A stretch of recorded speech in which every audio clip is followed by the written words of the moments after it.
Hi everybody, Mrs. Harris here. Today we're going to make an organic owl. Our I can statement is, I can use overlapping colored lines to create an implied texture within my owl drawing. We're going to look at what a line is. A line is one of the 7 elements of art. Super important. Without it, we couldn't do much. It can be a variety of different shapes and sizes and lengths. A line is simply a dot that moves across your page. Next, we're going to look at organic shapes. An organic shape is kind of a wiggly jiggly shape. It's something you'll see in nature. They're going to be asymmetrical. They will not be the same on both sides. Symmetrical means the same on both sides. Asymmetric means not the same on both sides. Texture is the way things feel or look as if they might feel if we could touch them, which would be implied texture. And that's what we're going to do with our owl. Looking at this owl, you can see that it is very organic. It's got circles for eyes, and it's also symmetrical the way that we're looking at it. When we zoom in close to its face, its beak is kind of curved, and if you look at those lines going around it, there's a lot of wiggly, jiggly, organic looking lines. This owl is very asymmetrical because of the way it's looking at us, but its face is not. You have to decide if your owl's body will be asymmetrical or symmetric. That's going to be your choice. Let's get started. Remember what our goal is here is we're going to use line to imply texture. I'm going to start with a brown paper bag. I'm going to cut it because I don't want both pieces. I don't need both pieces, so I'm going to cut the sides off here. And again, you can do this any size you want. And I'll cut this side off here. And I'm going to end up with a couple of pieces. So I'm going to move the stuff I don't want out of my way. And I'm going to get started here. There is no front or back wherever you want to start. The way that I like to start this is, again, I always talk about drawing with simple shapes. So I'm going to draw myself 2 circles because I want some big eyes on my owl because I kind of think that's kind of important. And then the next thing I'm going to do is I'm going to give myself a diamond shape so I know that I've got it there. Again, the circle is more of an organic shape. Now I'm going to really give myself a fun organic shape. I'm going to come down and give myself like the letter U here. And then I'm going to continue on. I'm going to give myself some wings. And again, however you see fit. I'm going to make my owl symmetrical. If you remember, there were some pictures where the owl looked asymmetrical. I'm overlapping these shapes because, again, I'm going to be adding color on top of them, and you're not going to see them. I'm going to imply where I'm going to put my horns up there. Maybe I'll get some crazy hair over here. And again, if I want to put my talons on there, that's going to be my choice. I'm going to start in the middle. I'm going to start with my pupil. Wish that would stop. And I'm going to give myself a nice dark pupil and a nice dark pupil. Now, the rest of this is going to be that implied texture. And that's where we're going to have to choose to either make quick marks together, maybe curve marks, maybe dots. You have to make some kind of a mark to imply that there is texture here.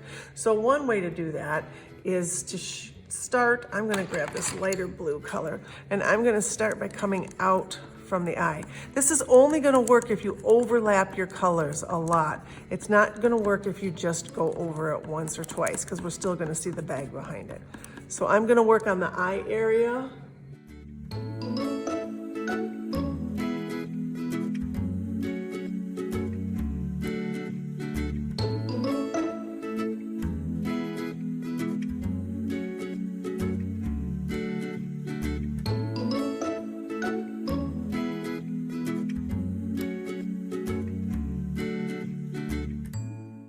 All right, once you've finished all your implied texture on your owl, remember, short strokes, we're not coloring. You can see how I've added black to kind of show my texture.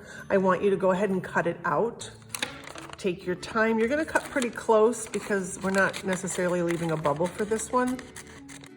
Remember, take your time when you're cutting. Work around those talons and make the hair look kind of fuzzy and frilly if you'd like. Don't leave a bubble. Next, you're going to select what color paper, preferably something dark. Use whatever you've got available to yourself. I've chosen black. I've got to decide if I want my paper to go horizontally or vertically. The choice is going to be yours. I'm going to build a tree on the right-hand side of my paper. You can build your tree on the right or the left. I'm going to use leftover scraps. I'm going to be careful not to put a straight edge from the tear. I want to make it look like a tree. So I'm going to make an uneven tear to begin the bottom of my tree trunk. I'm going to place that on the edge of the paper, and you can see how I lined up the straight edge with the paper. When gluing it down, don't over glue. We don't want the glue to become all runny. Just use a little bit of glue and then glue it down. You'll continue to build the tree up the side of the paper. Have your tree trunk leave the page. Remember, lines off paper? It works too when we're working with construction paper. It's not just for drawings. You're going to be adding branches, as many as you would like for your owl to sit on.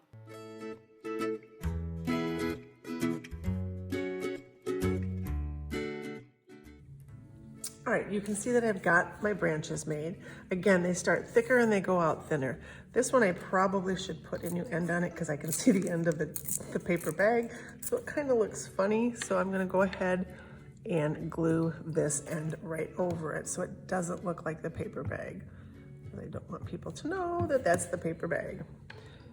So again, I'm gonna glue that right on top of it. It looks a lot better. This branch kind of looks silly coming up out of here. So again, I think it needs another piece. If I put this up there, do you see how it's still pretty thick? I want to keep it thick, but I want it to get thinner at the end. So it's going to be a little bit harder. Sometimes I need a little bit of help starting it. So I'll cut it and then I can begin to pull. And as I pull, I'm going to pull out towards the outer edge so it stays a little bit fatter. There we go. That looks a little bit better. I'm going to pull it a little bit shorter and glue that up and put that right on there. So now it looks a little bit better. Remember, trees make the letter Y. There's the letter Y in that tree. Next thing I'm going to do is I'm going to attach my owl. But before I do that, if I would like to, and if I have the supplies available to me at home, I could add a moon, a full moon. If I have some sidewalk chalk, or classroom chalk, I could even make it kind of like a murky moon. So I'm gonna start by lightly going on it. I'm not drawing, I'm just laying it on its side and I'm going around.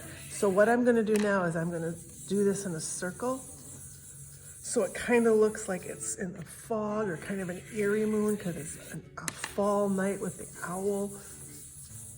If I make a line with the chalk, you'll see that it doesn't go away. So again, be real careful with how you do it. Again, sidewalk chalk, anything you've got. And then I can glue this on there so it looks a little bit more eerie.